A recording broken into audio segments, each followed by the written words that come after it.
Hello, everybody. I'm Suzanne Shirley, Senior Ruby Ambassador with Plexus, and we are doing Chapter 12, 13, and 14 of What to Say When You Talk to Yourself by Shad, Helmstedder, Ph.D. What an incredible, enlightening book this has been. Truly amazing. So let's get right into it. Chapter 12 is basically self-talk accomplished during a waking state. You're not going to hypnotize yourself while doing this. You're going to hit the subconscious mind by your self-talk, but you're going to do it in a waking state. You don't need to hypnotize yourself to get the message to your subconscious. We're not doing subliminal messaging. We are literally listening to ourselves in our conscious state of mind, and it speaks to our subconscious. The very action of saying what we're saying to each other. And by the way, I made 5 new affirmations this morning, and I put them on my Think Up app. You know, every time I start struggling with something new, or if you fail to go within, you will go without. I'm going to say it again because this is Sonia Dudley. She's quoting John Maxwell. I don't get this is not original. I get it from her. If you fail to go within, you will go without. And so, honestly, I had a very long discussion with a friend of mine this morning and uncovered some really deep things that I've been struggling with. I started asking myself some questions. I asked her the questions, but at the same time, asking myself the questions. She knows me really well, and I did a lot of self-discovery this morning. Tried to find out why. What is my payoff for doing some of the things that I do? I have some hang-ups that I've been struggling with for quite a while. So I'm like, okay, I've identified the hang-up. I've made affirmations about that hang-up, and I do those affirmations every day, and I know that it works and it does help. But it really does also help to discover why is it we're doing it. You know, the Jen Sincero book called, I'm off the topic here, but I don't care because this is important. There's a book called You Are a Badass by Jen Sincero. And awesome. And I'm going to show it to you. You Are a Badass by Jen Sincero. She is an Italian gal. This is on audible.com, and I have it downloaded. I've listened to the whole book twice. It is that profound. And there's one chapter where she says, analyze your ugly. Take a look at your ugly. Like stuff that you do that you're not proud of. Analyze it. Take a look at it. Ask yourself, what is your payoff? There's a reason why you do what you do. There's a reason why you say what you say. There's a reason why you have an issue with something. And it's because you get a payoff from it. Dig deep and ask yourself the question, what are you getting out of it? And, you know, doing these daily affirmations, it is so amazing to watch how powerful they are, and they do work. But there is also something to be said to do some self-discovery and to really dig deep in there and find out why it is we do what we do. Because if we don't get a payoff from it, we would not be doing it. I discovered my payoff. It's not pretty. I don't like the payoff that I enjoy. Okay, so without saying all the stuff, what it is, you know, everybody gets payoffs from their hangups. They get something out of it. Otherwise, we wouldn't do it. So let's talk about, again, you're not going under hypnosis. Hypnosis takes the control of the receptive mind and it programs it without the benefit of your conscious control. And hypnosis is really not affected during the normal waking state, whereas self-talk helps you to achieve the same objective consciously. It is accomplished each day as a part of your normal waking state. I don't want to take a massive amount of time in this book because that's basically that's the premise. So why do we need to accomplish this in our waking state? The reason that self-talk is not used as hypnosis is for the effectiveness has nothing to do with whether hypnosis works or not. It has nothing to do with that at all, because hypnosis does work for a lot of people.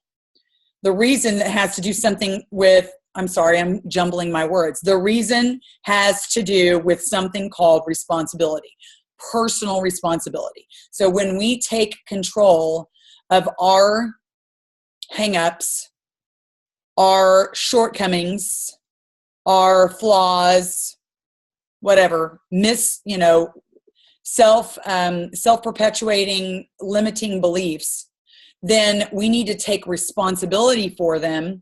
The only way that we can change is when we take personal responsibility for ourselves. So personal responsibility is the bedrock of all individual action. You're not going to have individual action unless you can take personal responsibility. It doesn't mean having a burden or a duty per se. It's just, it's not the measure of your liability or your accountability. Responsibility is simply the basis of our individual determination to accept life and to fulfill ourselves within it. Okay, so there's an analogy that I'm not going to read, but he goes into a big analogy about being born and dying. When you're born, you take your first breath. Someone helps you to breathe. Maybe the doctor slaps your behind when you come out of the womb, and he helps you to have that sensitivity so that you can wake up and take your real first breath.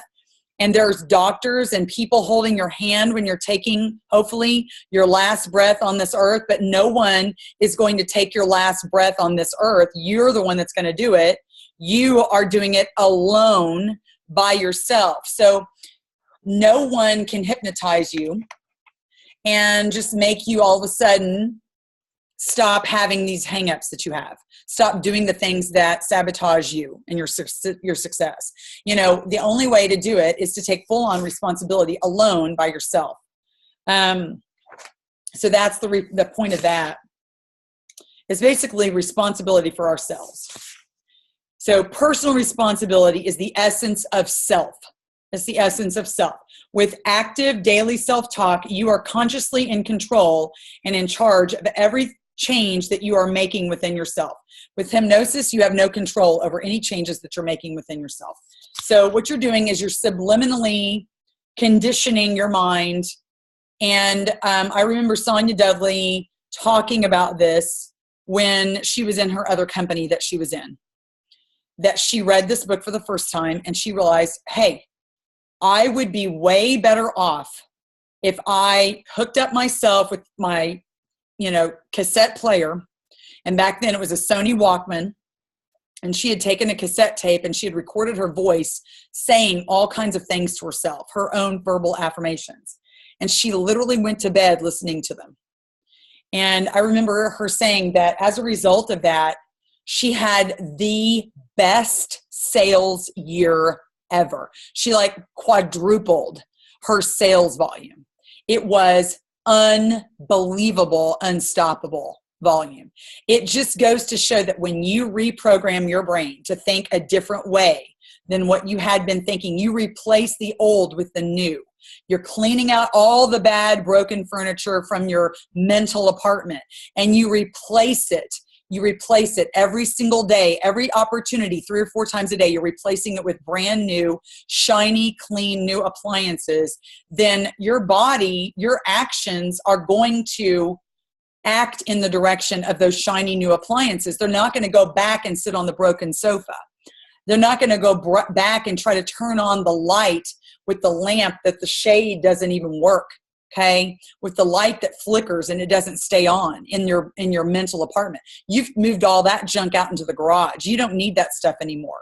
So does this kind of subliminal programming work?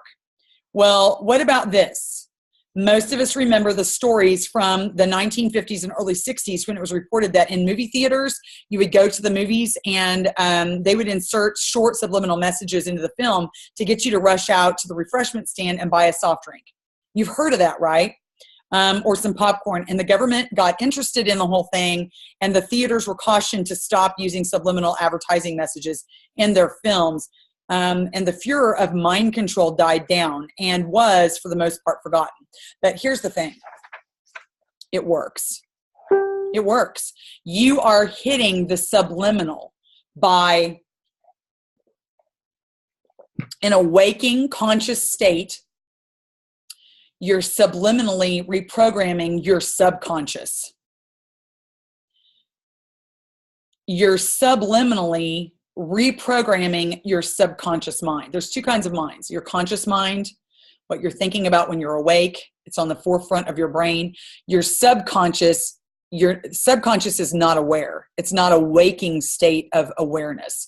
There's a whole mind of your subconscious, but it's the brain or the part of you that's thinking when you're in the deepest REM sleep, when you're in the deepest, that's when your subconscious comes to light and you can really tap into your subconscious and you're thinking about your subconscious. It's working and you can even remember it. Think about this. When you wake up from a dream, you can sometimes remember what your dream was because it was so powerful, even though it was from the subconscious. But notice and remember and realize that also we forget very quickly those dreams. Why? Because they're in the subconscious. The subconscious is, again, not in the forefront of our brain. It's not in the waking state. It's in the sleeping state. It's completely, you're not aware. So that's why we forget our dreams. And oftentimes when we wake up in the morning and we've dreamed this incredible dream, all of a sudden we can't put our fingers on it. We can't describe exactly what happened because it's fading. It's fading very quickly, or it's already gone because it's in the subconscious. By not taking responsibility for our own thoughts, we leave our minds open to the whims of others. You don't want to do that. You want to take responsibility for your own thoughts. Shad Helmstedder says, I encourage you to take the responsibility for you and for everything that you accept and do as a part of your own given birthright. You deserve the right to control your own thoughts. Absolutely. And when we do not control our own thoughts, we are at the whim of whatever rolls into our mind. You are your thoughts. You are your thoughts. Don't ever let anyone else have dominion over your thoughts. You know, I will be having the worst time or the worst day. And when I go back and I think about what have I been thinking about and talking about all day? Okay? And I have no one to blame but myself because I was the author of my own thoughts and I concentrated on things that were not productive and things that frightened me, worried me about the future or whatever the heck the case may be. And so I get last night, for example, I got my Think Up app. I plugged in my Bluetooth. I laid down in bed. I've turned my phone on. I turned the thing on. I flipped it over and I sat there and listened to every single 60 affirmations that I have. It's a very long thing that plays back, but I don't care. And I fell asleep listening to it. I am not going to be a victim to my own feelings and emotions, which are so fleeting because they lead to fear. We are in control of our own thoughts. We need to control them. We need to take charge of them and not let our feelings take charge.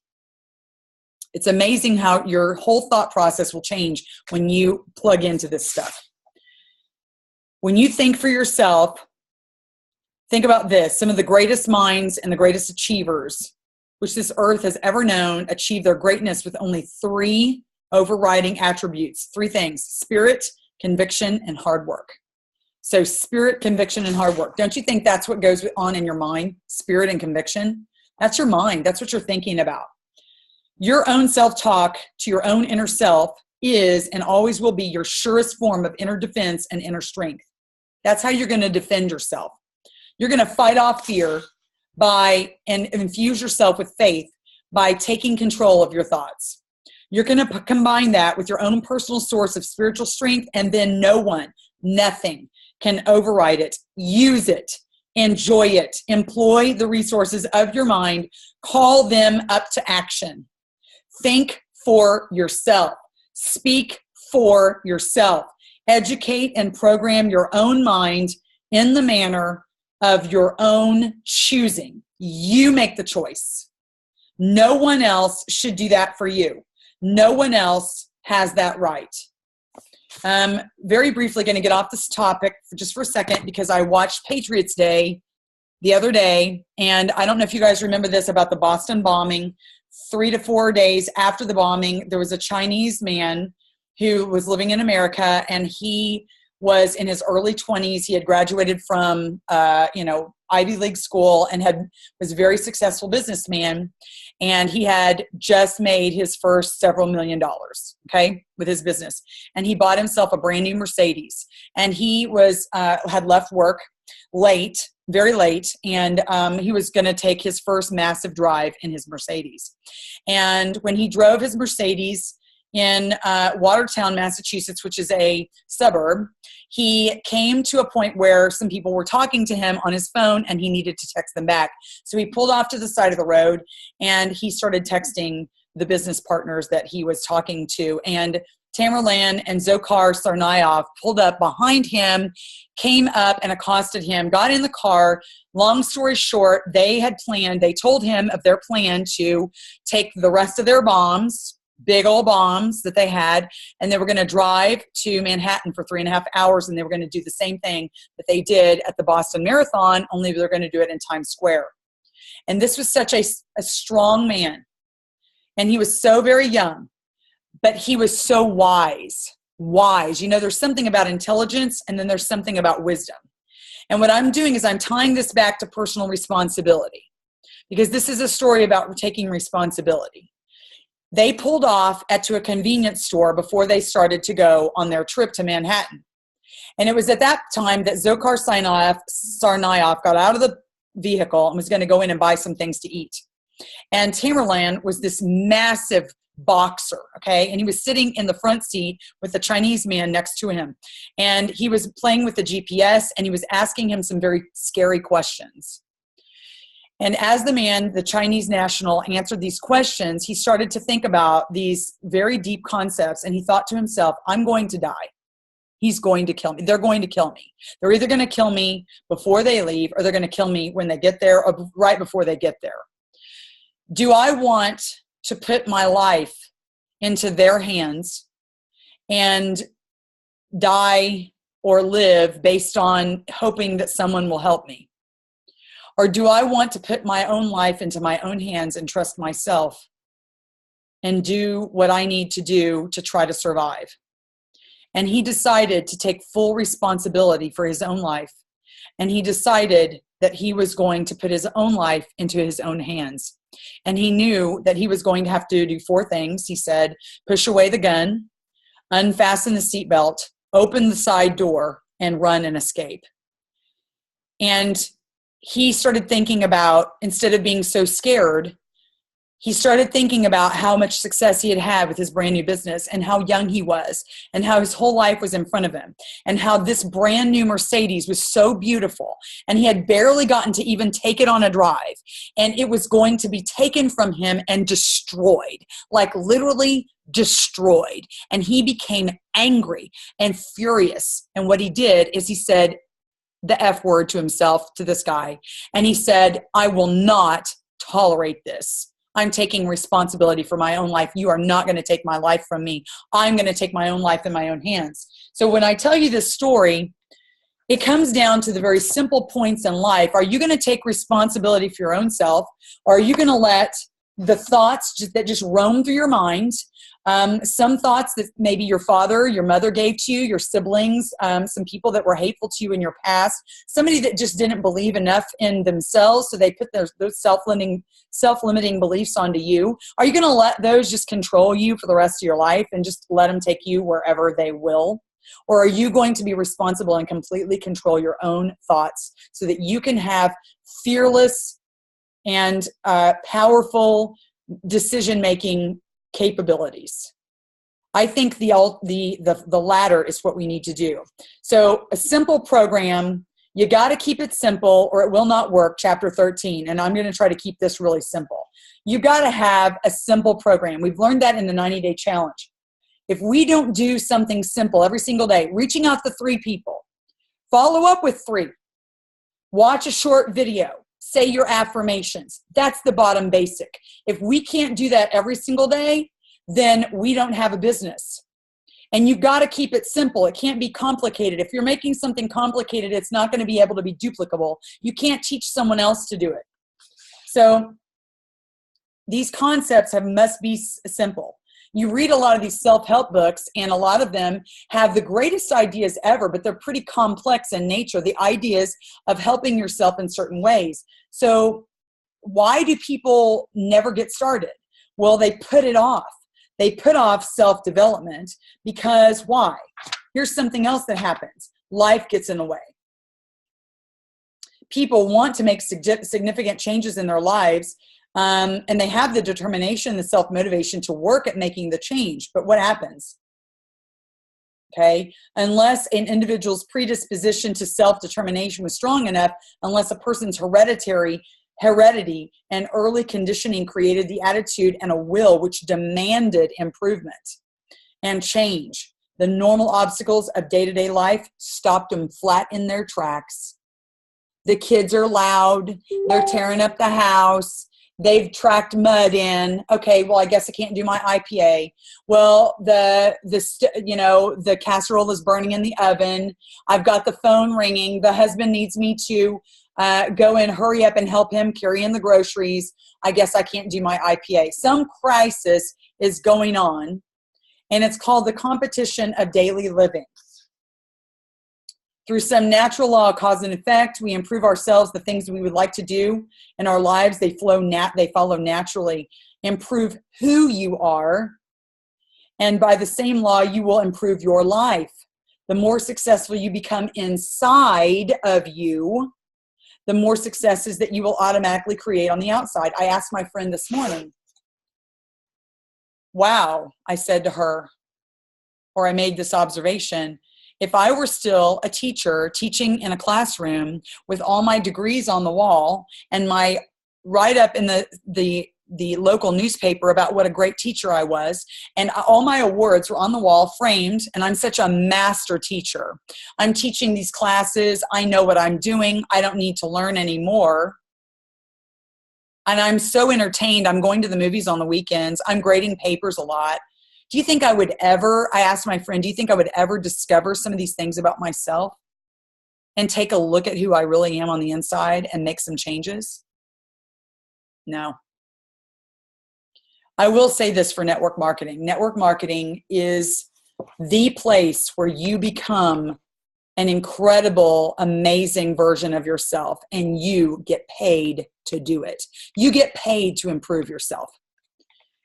It's incredible to me. I mean, today's discussion was really amazing.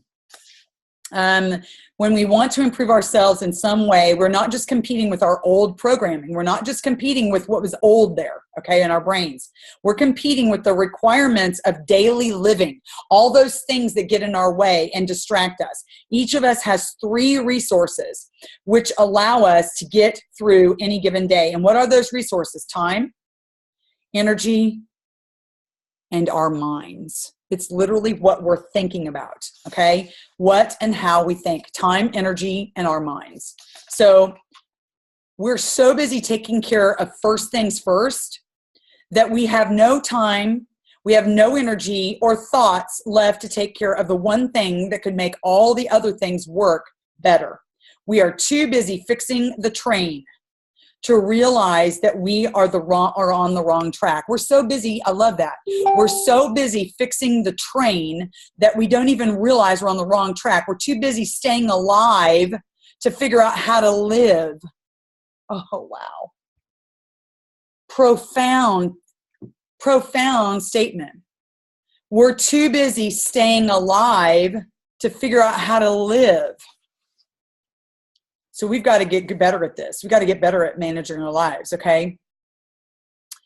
I wrote down to the side margin, he got a simple idea of spending 20 minutes each night goal setting. And he sat down to think that he was going to spend 20 minutes every night before he went to bed and write out his goals and focus on his goals. But then he realized that 20 minutes was hard to come by. Because A, he was exhausted. B, he had so many other things on his mind. He couldn't even sit down to focus and think about what he needed to think about with his goals.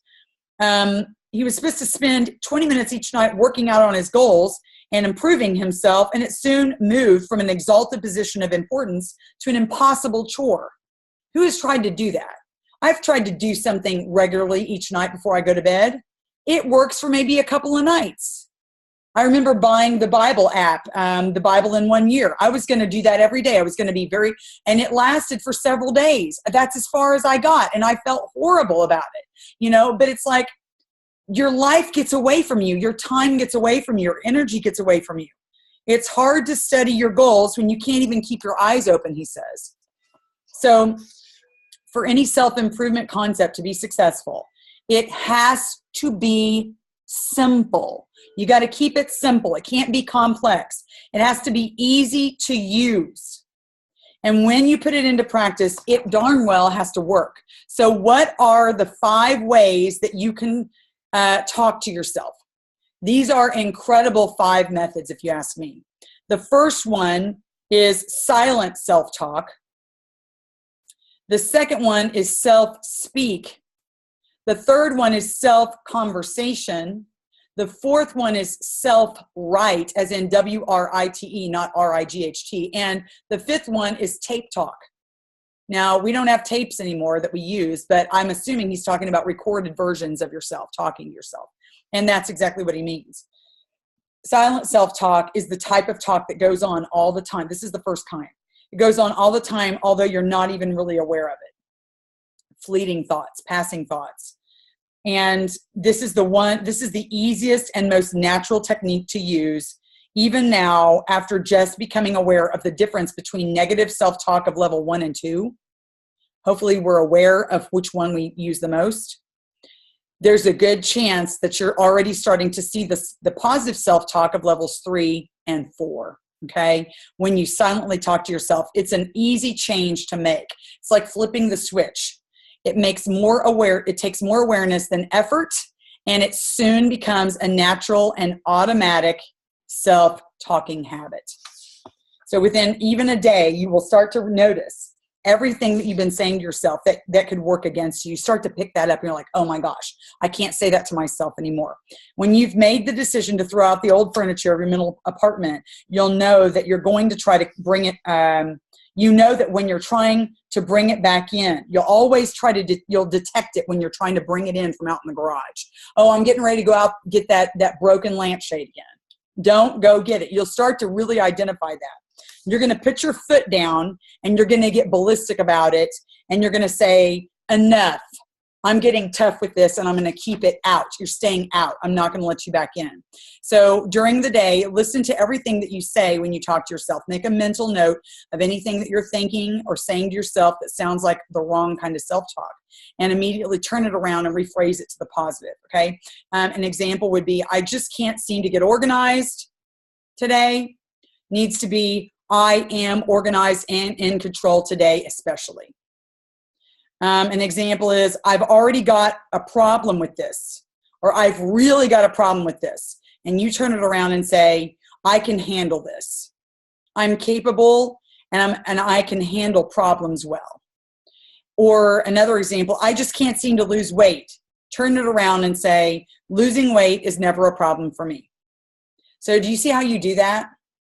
You don't allow those negative tapes to play in your head. You're saying, enough. You're not going to come back in this brain of mine and take over. Instead of telling yourself that you're tired at a time of the day when you cannot afford to be tired, immediately you tell yourself that you have plenty of energy and enthusiasm and time. You just keep doing it every chance you get, and it will start to work for you. How you feel, which is tired or energetic, listless or enthusiastic, is simply mental. It's chemical. It is psychological. So you need to start telling yourself how you feel instead of letting your mind just flow with whatever thoughts and tell you how it feels. You tell your mind what to think about how to feel. We have all experienced times when one argument in the morning can ruin an entire day. Have you been there? Oh yes, an entire day is ruined because of an argument that happened before you even leave the house with somebody that you love, all right? Rephrase Change your programming and rephrase your silent thoughts to yourself. Instead of losing an entire day to depression or dejection, you will gain one more precious day of worthwhile accomplishment. You will feel better emotionally. You will be healthier, both mentally and physically, and you will get along better with others. Instead of chalking the day up to a loss, it will have earned yourself another win. You'll earn yourself another win. I heard Tony Robbins, I listened to him for an hour and a half today while I was doing some other things, while making a meal and doing some stretching. And he said, if this event that you're so worked up about is not going to even matter in 5 years, what are you spending so much time thinking about it for? And he also made the point, which I've heard 1,000 times over, that 90% of what you fear or think about won't even happen anyway. So here's what I say. I'm preaching to self. We need to take control of what we're thinking about. Something happens that we don't like. How are we going to think about it? And he talked about how being reactionary is the worst place we could all be, because you cannot be an entrepreneur if all you're doing is reacting to things. You need to be the sole proprietor of the control of what goes on, the action in your life. You are not to react, you are to act. You are not to react to some emotion. You are to control your emotion. You are not to react to some sort of an idea or thought that comes through your mind. You are to control your ideas and your thoughts that come through your mind. And that's what we need to do. Self-speak is number 2. This is anything you say out loud to yourself or somebody else. If you're talking to somebody else about yourself, that's self-speak as well. And it's a part of your self-talk. So what are you saying to other people about yourself? What you say when you're speaking makes up an important part of the pictures and directions that you're feeding into your subconscious. It makes sense that if when you say that you are speaking paints and wrong pictures or delivers, I cannot even understand what I just said. It makes sense that if what you say when you are speaking paints the wrong pictures or delivers commands which give yourself counterproductive information, the end result will be that your brain will act on the information in a way that could work against you. It works against you in many different ways.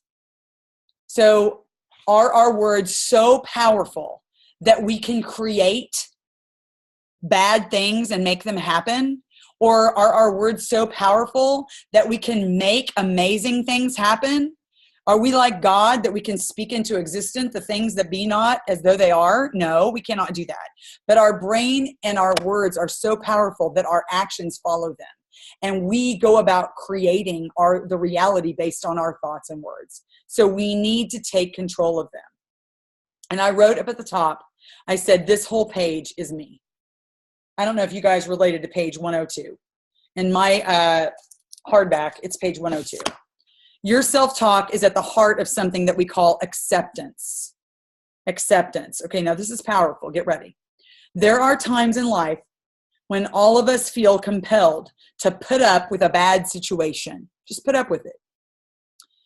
But it is completely up to you whether you let that situation work against you, or if you make a mental decision to see it in a different way. Your self-speak and other forms of self-talk are the determining factor in whether the real you, the inside you, wins or loses. What's your perspective on that thing that happens to you? Are you going to let it completely control you and ruin everything for you that day? Are you just going to accept a bad situation? That's a question you need to answer for yourself. Add up those comments or statements over a week or a month or a year that you keep on saying to yourself. They add up to tens of thousands of minor but very important subconscious self-directives. They are important, all right. They have a whole lot to do with what you accomplish, how you feel, and who you become. What you accomplish, how you feel, and who you become. So start saying the right things and thinking the right things. Control those things. The easiest way to determine which of the people around you are the real winners in life and which are not is to listen to their self-speak. Oh boy, it's going to hit home. Think about it. Start listening to people self-speak around you about themselves. What they say when they talk about anything. What do they say? Winners use self-speak to build an attitude that produces winning results. It doesn't mean that winners don't have problems. Doesn't mean that. It doesn't mean that every day for them is a perfect day, but look at their average scores. Here is so profound. Look at their average scores in winning at life over a few months or a few years. The better their self-speak, the better their score. The more positive their approach, the more successful the results. In time, positive self-speak becomes as much an automatic habit as walking, moving, eating, or sleeping. It's a character learned trait that you have ingrained in your mind. When positive self-speak becomes a habit, so do the successes which the self-speak creates. So when you can make this a habit, and it's a positive habit that happens over and over without you even thinking about it, you're speaking things that be not as though they are. You are creating a new reality for yourself. You are telling your mind what to think, and it becomes a habit. Well, get ready. You're going to have a whole new success rate in your life and in your business. Listen to everything that you say when you talk, when you speak. Do your words paint the picture for your own subconscious mind to want to be hearing it? If not, you got to change your words, rephrase them. Learning to build the best in yourself by learning to give yourself a refreshing new program of self-speak is one of the greatest gifts that you will ever give to yourself. Once mastered, it is the treasure that you'll never lose. Now, why did I read so much from that? Because it is gold. It's like liquid gold on a paper. That is something that we need to really get a hold of. Okay. Self-conversation is, I'm just going to go over it quickly. When you talk, when you ask yourself the question and you answer the question, stand in front of the mirror and try it. Have a conversation with yourself. You're not crazy when you do it. In fact, he makes the point that you actually know yourself so well that you will ask some really deep questions and you will actually get to the root of your issues because you know yourself so well and you will be able to answer those questions with real vulnerability. You'll be able to hit home and hit it right on the nail head. So have those conversations with yourself. And he makes the point that you need to start the day with shower talk. Get in the shower and say, good morning, self. Good morning, Suzanne. Good morning, Suzanne. I mean, literally talk to yourself and say out loud with a smile in your voice. Greet your day with your chin up and attitude high. Tell yourself how great the day ahead is going to be. You look great today, Suzanne. You feel good. You are in great shape. And you are ready to tackle anything, Suzanne. You've got this. Okay? Do you think you're going to go out and be a rock star that day or what? I mean, come on. It just follows. Your body is going to follow suit with how you program your mind. Attitude of gratitude. First thing you wake up. Thank you, dear God, for this amazing day that I'm taking breath again. Give me the right actions, the right mindset. Help me be a blessing to someone today. If I don't have my breakthrough today, help me to be a part of someone else's breakthrough, and then go in and start talking kindly to yourself. Speak positive words. I feel terrific today, especially. I feel good. I like who I am and I'm glad to be alive and I'm going for it. There you go. I mean, you can't fail with anything when you have that mindset and you say those things. And guess what? It works. It works. Think about how much better and kind of invigorating positive day that you're going to have, okay? So get yourself in the right mindset.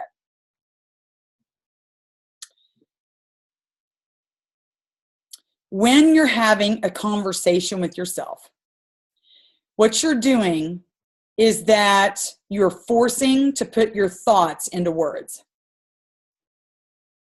When you have a conversation with yourself and you're asking the questions and answering them, You are helping yourself to put your own thoughts into words, and that is very powerful. Okay? I already said that. Do it anywhere. Do it in the car, do it in the shower, do it while you're cooking, do it while you're cleaning, chores, doing something around the house, walking the dog. If you look like you're a blithering idiot to cars passing by, oh well, who cares? You know, everybody has a Bluetooth. Stick a Bluetooth in your ear and start talking and act like you're talking to somebody. You know, the greatest person that you can talk to besides God is yourself, because you are going to reprogram your brain by doing so. Take counsel with yourself. That's one thing that he says. Take counsel with yourself. You've got a pretty good friend in there who's been waiting to hear from you. And self-write, when you actually write down your thoughts, there is research that says that your brain is greatly affected when your hand is connected to your brain. That's why in grammar school, the study of cursive is so effective in teaching children how to write. And we're losing that. The connection between the brain and motor skills is huge, huge. And so when you can take a pen and put it to paper and you get your brain engaged in your thoughts and you put them out in words on a piece of paper, you're putting power on a piece of paper. That's what you're doing. And it's very, very effective. It takes a lot of time and diligence to do this kind of thing. That's why I don't enjoy it. I don't want to take the time. Is it effective though? It's highly effective to sit down and write out your thoughts. It's a very effective way to reprogram your brain. Huge. It's very effective in erasing the old, okay, and reprogramming with the new. It really takes focus. It's a lot of focus. You can't, like, for example, if you're going around cleaning your house, listening to your positive affirmations, you're sort of disengaged. You're engaged, but you're disengaged. This requires full engagement. You cannot be doing something else. This requires full focus. So think about what you're going to get out of something that requires so much focus. If this type of self-talk, which is writing out your thoughts, if it requires so much engagement and focus, think about the payoff you're going to get from that. I'm just going to throw that out there, okay? If you want triple, quadruple, quintuplet, whatever payoff, if I said that right, then think about the kind of payoff you're going to get if you take the time to be focused and determined and put your thoughts on paper. You want a bigger payoff? You want to get this quicker? You're going to write it out. That's his point. Tape talk. Tape talk is what a lot of us have done with the ThinkUp app. We have recorded our own positive affirmations and we go around listening to them. We listen to them in the morning. We listen to them at lunch. We listen to them while we're driving. We listen to them on a break. We listen to them on our walk. We listen when we're having a meltdown. We listen to not have a meltdown. We listen to when a crisis has happened and we want to restructure what we're thinking. You know, we listen for very many different ways. Reasons. I can't talk. Very many different reasons. So he talks about how he has a whole recording on eating, his eating habits. He talks about he's got one on self-esteem. He's got one on physical fitness. So maybe take the time and make a full recording somewhere on each of these topics. Instead of using just the ThinkUp app for a conglomeration of different topics, because that's what I do, and I have them organized. I have a section of ones on money. I have a section of them on self-conscious body image. I have a section of them on personal responsibility, time management, and consistency. I have them on goal setting, like my goals. I have them, we're going to mix them all up. Maybe if you separate them out, and make separate recordings and listen to them for specific reasons, you're going to get a lot better out of it, a lot more out of it. It's basically reprogramming. It's a great tool that anybody could use, and it works as well or better than any of the other techniques that he found. He's talking about that. In addition, it's a technological tool that functioned in a way which proved to be directly and naturally compatible with the way the brain worked. So it really does go along with the way that the brain worked. And this is exactly what Sonia Dudley did. She plugged herself into her tapes and she recorded herself, listening to herself, going to sleep in the morning. She did it all the time. And she reprogrammed her subconscious, and she became the most effective businesswoman in her company that year. I mean, she like quadrupled her productivity. Then he tells a story of a husband and a woman and her husband improving their marriage by doing the very same thing.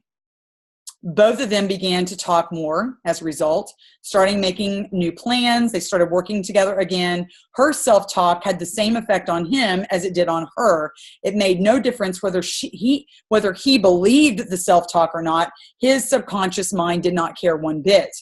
It simply acted on the new information that he was unconsciously programming in. So each, the husband and the wife, reprogrammed their own brain, and it saved their marriage.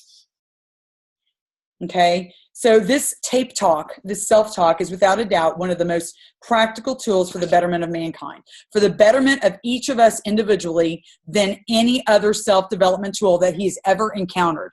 Okay, so I don't care what it is. This is Shad Helmstedder telling you that what to say when you talk to yourself, that this is the best tool to actually make your life work. This is the most simple and best tool ever. Okay, already said that. Not going to say stuff I've already said. Okay. Here's the phrase that he likes the most. He's found it especially encouraging and especially true, and it reads like this: you're doing pretty good already, and you're just now getting started. I think that's a good place to end. Thank you all for joining us tonight. We really do appreciate it, and we hope that you're getting a lot out of this study. I will, for any of you who are following us on the 90-day challenge, I will post the assignment out on the page. Good evening.